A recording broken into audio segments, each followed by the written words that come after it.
Germany has made a bold move. It's blocked the sale of a Volkswagen subsidiary to a Chinese company. This decision has sent shockwaves through the business world. The German government stepped in at the last minute, citing national security concerns. This isn't just a speed bump for VW, it's a roadblock for China's ambitions in Europe. The deal involved a high-tech automotive chip design company, crucial for modern cars. China wants this technology badly, but Germany said no. It's a rare move that shows how much things have changed. Just a few years ago, such a deal might have sailed through. This decision is part of a bigger trend. Countries are becoming more cautious about tech transfers to China. The US has been pushing for this, and now Europe is following suit.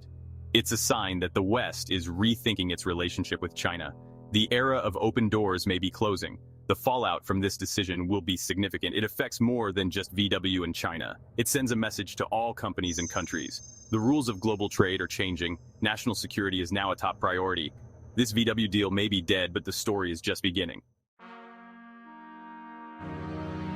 Germany and China have a long history of economic cooperation. Volkswagen was one of the first to enter the Chinese market in the 1980s. China became VW's largest market, a win-win situation. VW sold millions of cars, and China got technology and jobs.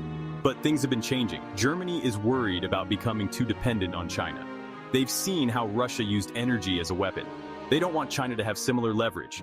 At the same time, China's own auto industry is growing. They're not just customers anymore, they're competitors. This shift has made German companies nervous. Volkswagen has been caught in the middle of this changing landscape. They're still heavily invested in China, but are also trying to adapt. VW wanted to focus on its core operations. Selling the chip design unit made sense from a business perspective, but politics got in the way. The blocked deal involves a company called CARIAD, which designs automotive chips. These are crucial for modern cars, controlling everything from entertainment systems to self-driving features.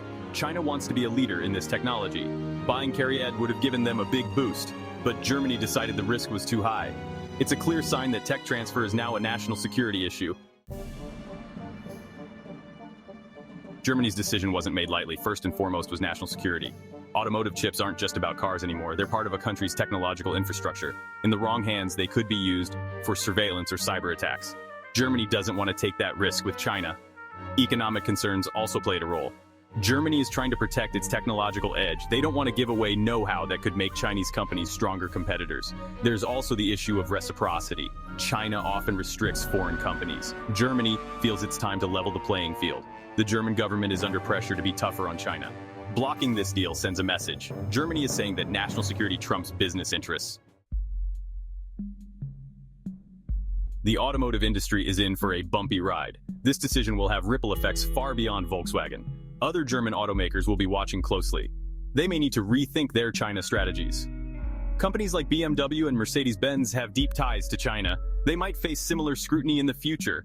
It's not just about selling cars anymore, it's about what technology goes with them. Chinese companies will feel the impact too. They've been on a buying spree in Europe. This decision could slam the brakes on that trend. Chinese firms may find it harder to buy high-tech companies in Europe. They might need to look for other ways to get the technology they need. This could slow down their plans to dominate the electric vehicle market. The chip industry is another area that will be affected. Automotive chips are a growing market. With electric and self-driving cars on the rise, demand is soaring. European chip makers might see this as an opportunity. If Chinese companies can't buy chip designers, European firms might step in. This could lead to more investment in European tech companies. This decision isn't just about business. It's a diplomatic minefield. Germany-China relations were already strained, and this will make things worse.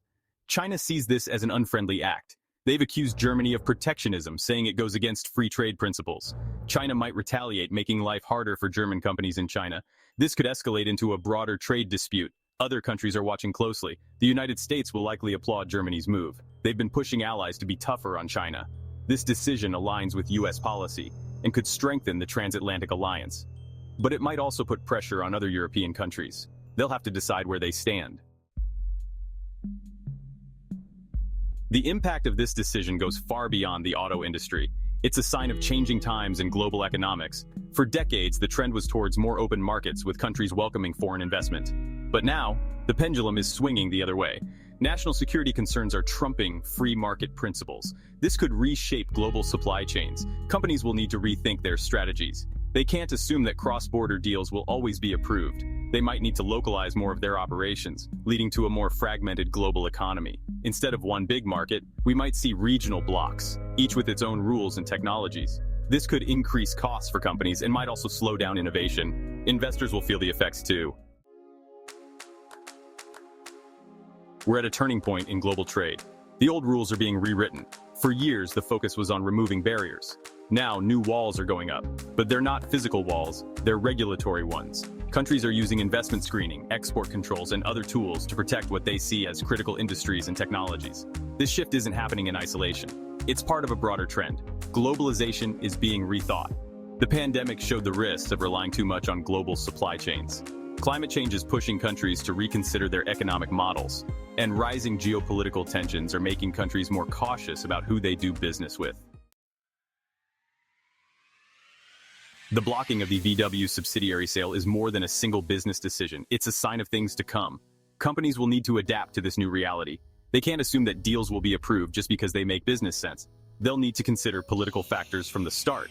This means closer cooperation between business and government. It also means more robust risk assessment. For countries, the challenge is finding the right balance.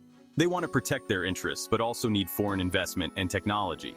Too many restrictions could hurt their economies, while not enough could threaten their security. Finding this balance won't be easy. It will require careful analysis and flexible policies.